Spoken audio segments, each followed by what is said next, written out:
So, we are calling this class Anglicanism 101 or Anglican 101. Here's the thing. Anglicans have always said from the very beginning that we don't have any unique doctrine. We have always held to the faith of the undivided church. And so we ask what that means. For the next couple of sessions, we're going to talk a little bit about the history of the Church of England. Because in reality, how many of you guys have heard, what's the story you've heard about how the Anglican Church began? Henry VIII. Henry VIII? Yeah. Yeah. Elizabeth started it.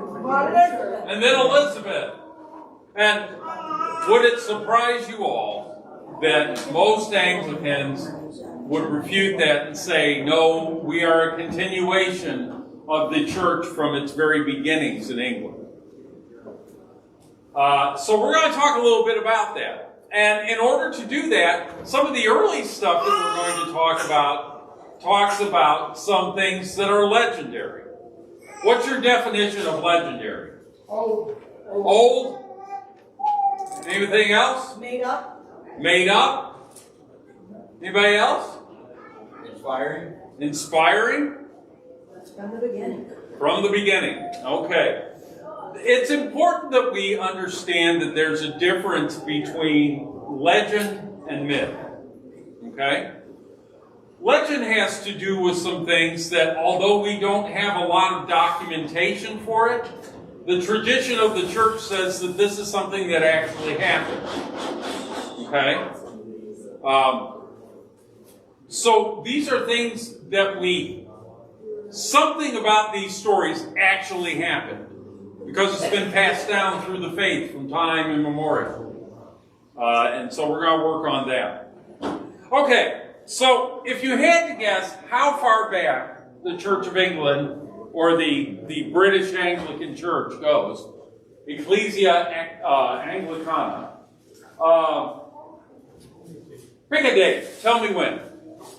1700s. 1700s? Anybody else? Huh?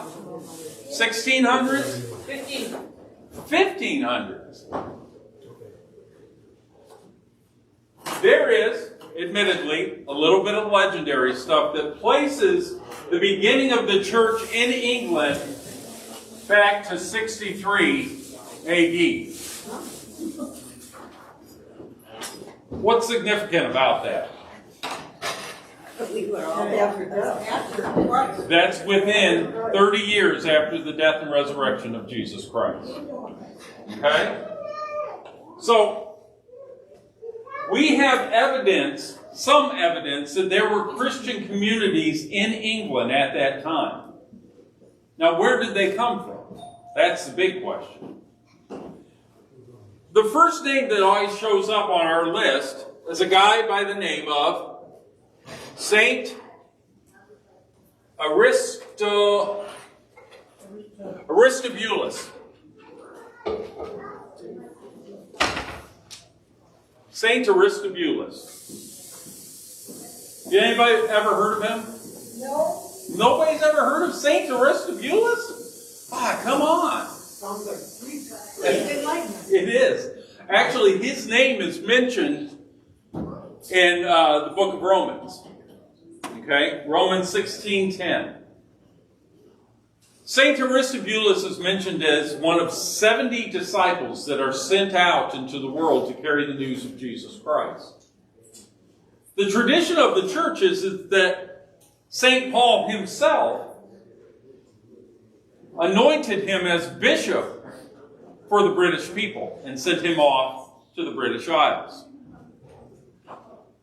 While we don't have anything specific that says, oh yeah, Aristobulus was here, Aristobulus slept here, or he did this thing here, or here's his, here's his chair, here's his spoon and fork and all that kind of stuff. We don't have anything like that. But what we do have is that early liturgies of the church in Britannia mention Aristobulus as one of their founders. So we've got him showing up as early as 63 AD. And again, there's a biblical connection there.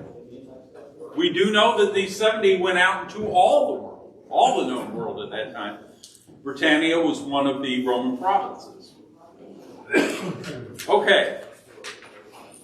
The other character that shows up here early in the first century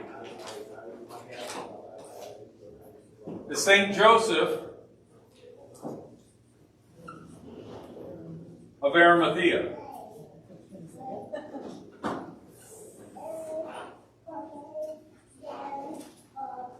Anybody remember who Saint Joseph of Arimathea was? Anybody? Go to the come on. No. What? Not at the cave of Carmel. Saint Joseph of Arimathea. You know that name. I do. It's come up before. Is it Greek? Huh? Is it a Greek thing? No. That was the first one. Go ahead, Brian. His was he owned the tomb where Jesus was buried. He owned the tomb where Jesus was buried. He was a member of the Sanhedrin, Yes, he was. the ruling class of the Israel or of Judea. And he went to Pilate and asked. And he went to Pilate and asked for the body of Jesus. Now, again, this is so we know of him. We know of his special connection with Jesus.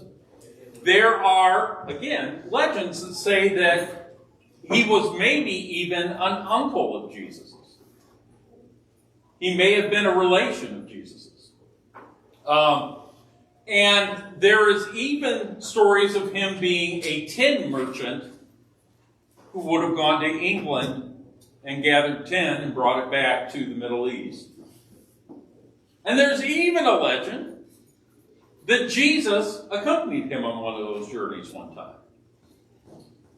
There's a famous national hymn in England called Jerusalem, which says, "And did those feet in ancient times." He talks about the infant Jesus walking along the verdant hills of England. Now, we have no proof of any of that. The other story is that Joseph of Arimathea may have taken the cup that Jesus shared at the Last Supper to England. What do you think that might be called? The Holy Grail. The Holy Grail. All right, so That was an easy one. these two figures from the first century start showing up in a lot of the early Roman British Christians' discussion of how the faith got started there. Why do you think they started using these legendary accounts when there wasn't any solid proof that these things happened? Why would the church want to do that? Are they just trying to make stuff up?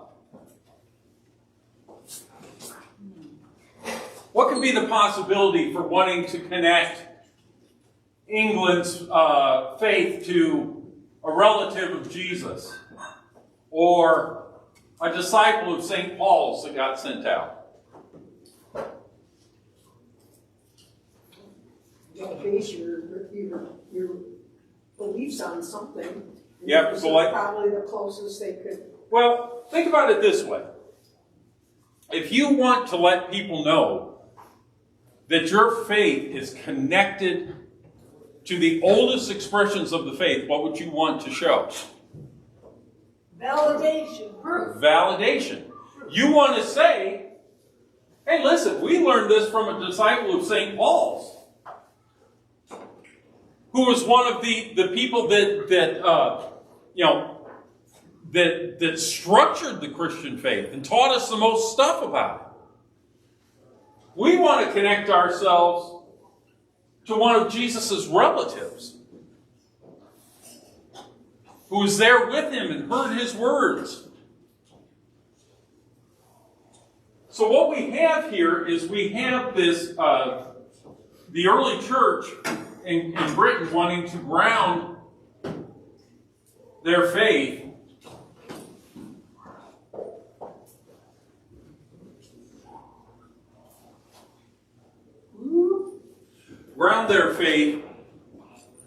in the oldest things that they can find.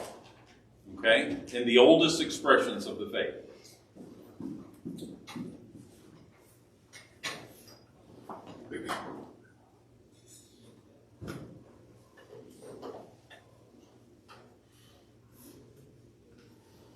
In other words, you have the early British Christians saying, we didn't learn this second or third or fourth or fifth hand. We learned this, our faith, from people who were actually there, who were there from the beginning. They taught us these things.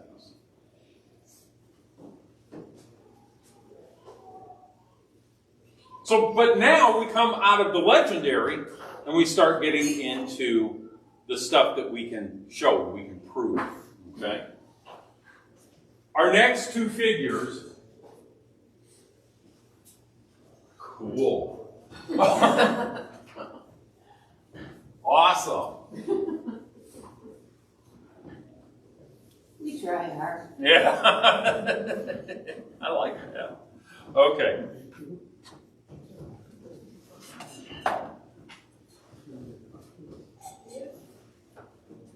The next two figures, first of all, the next figure is not an individual. It's just Christian communities. By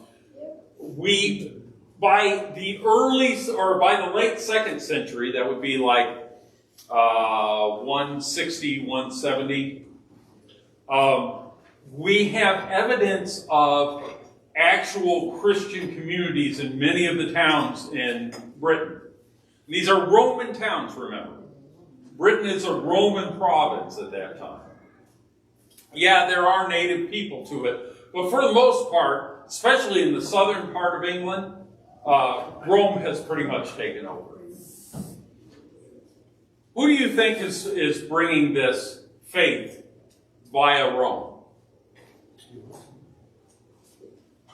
Who would be bringing this faith to Britain? Then at the same time? Huh? Back at that time you're talking? As Rome, or as Christianity is spreading in Rome, who are going to be the people that will end up taking it over to Britain? The Catholics. The Catholics? The king? Huh? The king? Not the king. No. Soldiers? Huh? Soldiers? Soldiers? Stephen. Huh? Stephen? Stephen? No, not an individual, the type of people. Merchants? Soldiers? Maybe even administrators? Governors? Those type of people? We find in the New Testament tales of, or accounts of people in Pilate's household being members of the Christian faith. We find people that are in Caesar's household that are members of the Christian faith. So as Christianity is starting to spread through Rome, then it goes out into the provinces as well. Well, didn't they break away from the Catholic Church, though? That is going to come Well, I think- many hundreds of years later. Okay. So this actually started before the... At this time, there is no denominations or various branches of the church. It's just the church. And it was just Christian. It's just Christians. Okay?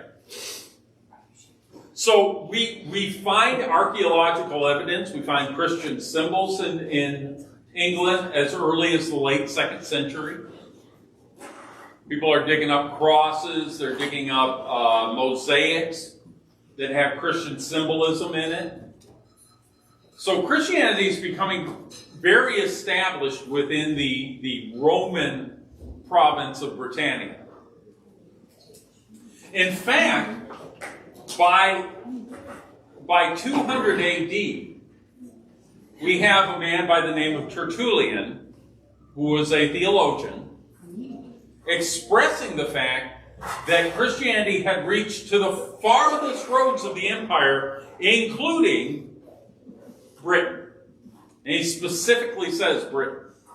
That was considered about as far away as you could get in the Roman Empire and still not fall off the face of the earth.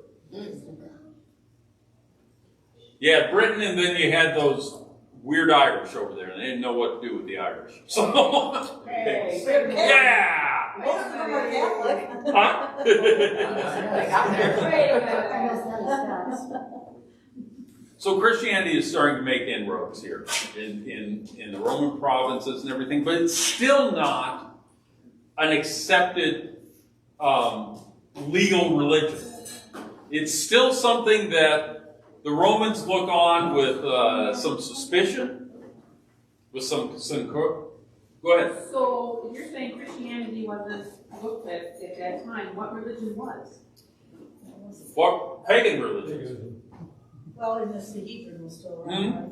The Jewish people. And the Jewish people had received a special thing from Rome. Right. In order for Rome to get them to cooperate, they had to let them do their own thing. But at this time, most Romans saw Christianity as a break-off from Judaism. Okay? They were a Jewish sect. And so the main religion in England at that time, or wasn't England, but it was Britannia. The main religion in Britannia was pagan. It was either Celtic pagan or it was Roman pagan. So there were sacrifices, human sacrifices even, being made at the time. Animal sacrifices that were being made to the pagan gods. And they had some gods like Dionysus.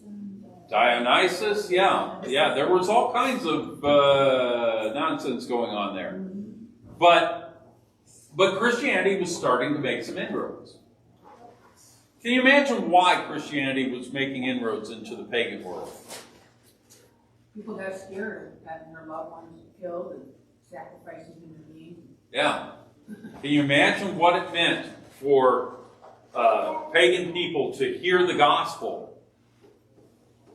Gospel that told them that God did not require them to kill their children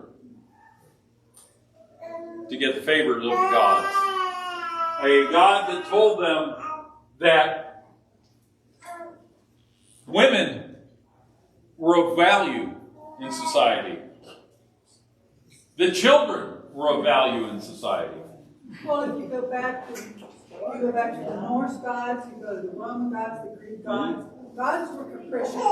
They were not the same today, tomorrow, yesterday, today, and tomorrow. Right, you never knew what would tick off a god. That's right. You never knew, and that's why you always had to sacrifice whatever you had to say.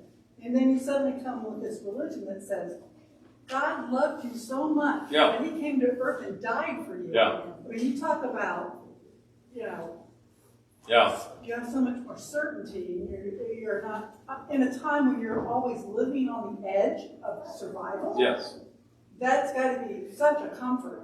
Yeah. Rather than trying to not only just survive, but trying to survive the fates, as the Norse would say. Yeah. There, under the pagan system, God did not care about you at all. At the most, you were a curiosity to Him. Plaything. Yeah, a plaything. Someone that, hey, listen, we can get these humans to give us sacrifices of animals and people and vegetables and whatever, and so we'll be taken care of. But the gods didn't owe anything or weren't concerned with what happened to in human life. And that's why when Christianity starts spreading, who is it spread among? Those people that the aristocracy control. It spreads among the poor. It spreads among the slaves. It spreads among women.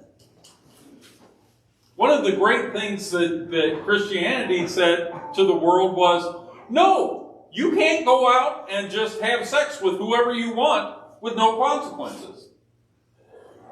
This woman is valuable. That slave is valuable. No, if your child is born a girl, you don't just take them out into the middle of the woods and leave them to be exposed and have the animals eat them up. Instead, Christians went out and would go to the places where people would expose their children and would gather them up and bring them into the Christian community. So, Christianity is making some good inroads by the end of the 2nd century. And into the 3rd century, and it starts to grow a little bit. But what happens in the 3rd century? That would be 200 AD to 300 AD. No persecution. Persecution. Persecution starts rising up. And so in the 3rd century in England,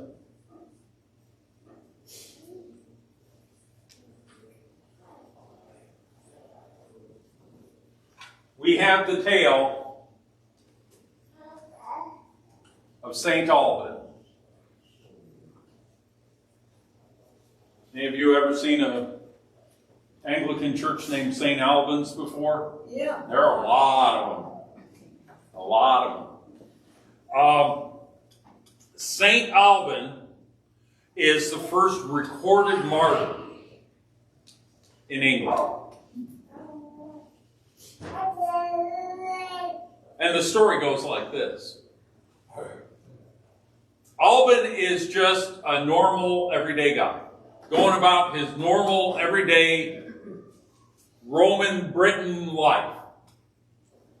But at that time, Diocletian is pursuing a policy of persecution against Christians. A priest, which we don't know the name of the priest, we know that there was this priest that was escaping persecution who came to Alban's front door because he was known to be a kind man. And Alban gave him sanctuary, brought him into his house.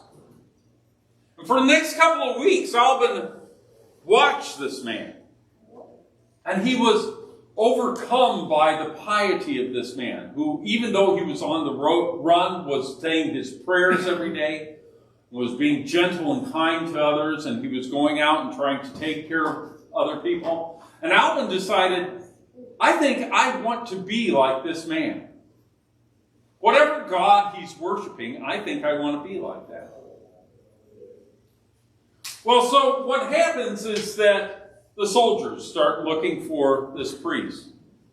Eventually they hear that he's been sheltering with Alban. And they come to Alban's door and they knock on the door. What do you think Alban does?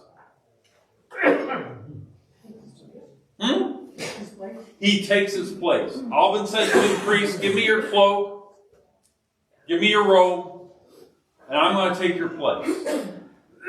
So he goes out and he presents himself to the soldiers. The soldiers then take him to the town magistrate. At that time, the town magistrate is in the middle of offering sacrifices to the pagan gods. And he looks at this man that's been brought forward and realizes, this isn't the priest I sent you guys after. And he becomes so enraged with it. And he says, Alban, you sacrifice to the gods and maybe I'll let you go. At this point, Alban turns to him and he says, I worship the only true God, Jesus Christ, and I am ready to die for him. Well, this ticks him off even further. And so he grabs Alban, he shoves him to the ground, he calls for the executioner. The executioner comes over and he says, I want you to kill this man, I want you to chop his head off. And the executioner looks down at Alban there, praying, ready to accept death. And he says, I can't do it. I want the faith that Alban has. And he kneels down right there and accepts Jesus Christ. He begins to follow him. What do you think the magistrate does? He decides, that's too much of this. I get the backup executioner. So he brings up the backup executioner. And the backup executioner chops off both of their heads. Well, the meantime, wasn't there Huh? miracles going on? Here's what happens. He chops off both of their heads. The legend is that at that moment, both of his eyes popped out of his head, so that he could not see this and glory in their execution. Oh. Whose head? The magistrate's head? Out of the executioner's head. Oh. Yeah. Who popped him out? God. God. He's what?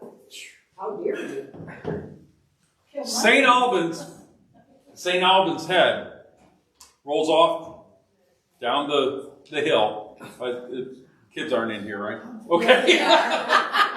Kids are they're not paying attention. Rolls down the hill under a mulberry tree, and there a spring of water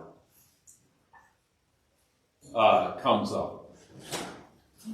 To this day, there is St. Albans Spring there, and his church is there. Yeah, that's the account of the first martyr in England. And St. Alban is a big thing in England or in Britain. His people start praying to him and asking for him to intercede for them with God right from the start. This is a big thing. Now, soon after this, what else happens in 300? In 300 AD? Emperor Constantine? Council of Nicaea. Council of Nicaea will come at the end of it. But you're right. Constantine. The Emperor Constantine. Guess where he's from? Constantinople. No. Did you say? The Emperor Constantine is from Britain. And so is his mom. And his mom is a Christian.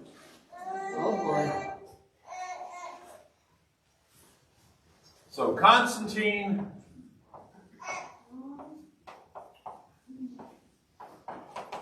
the Great.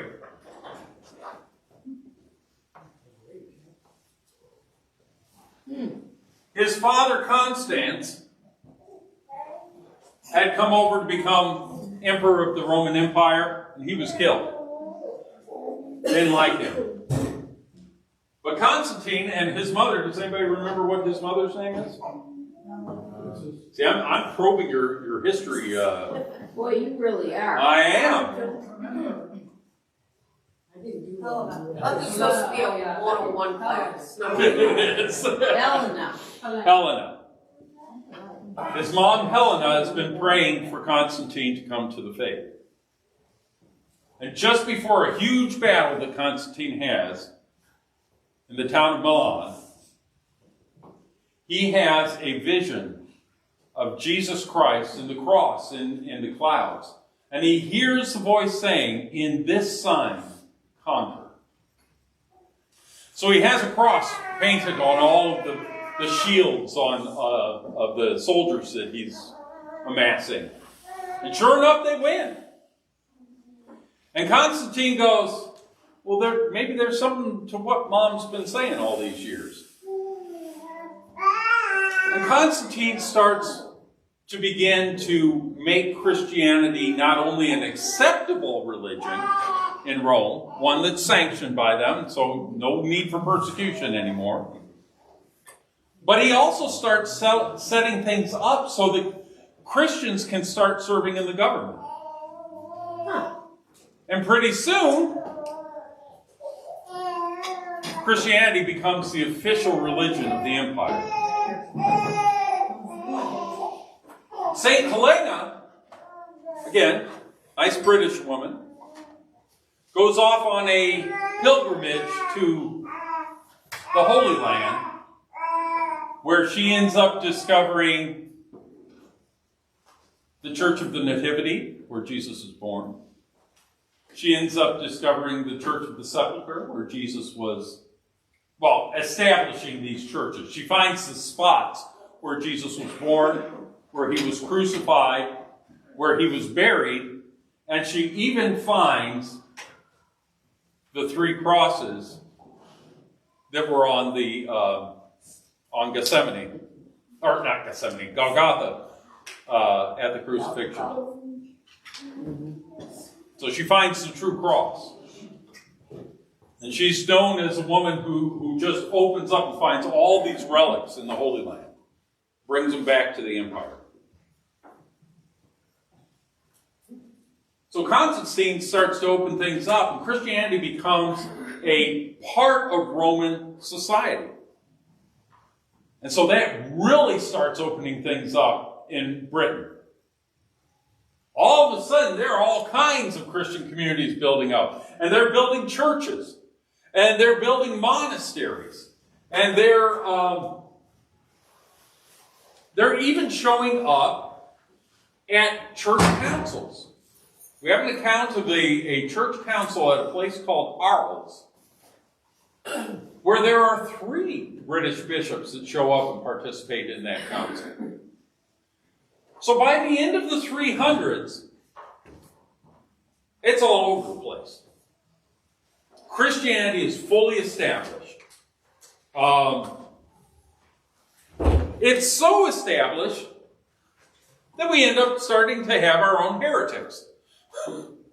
Have you ever heard of a guy named Pelagius?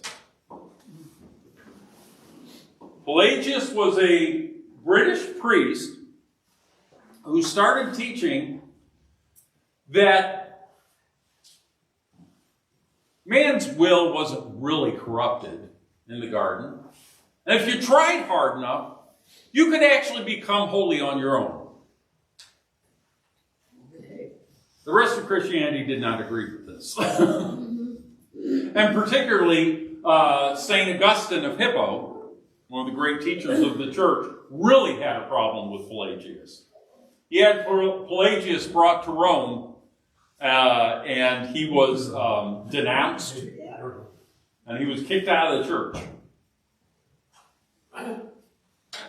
So by the 4th century, you've got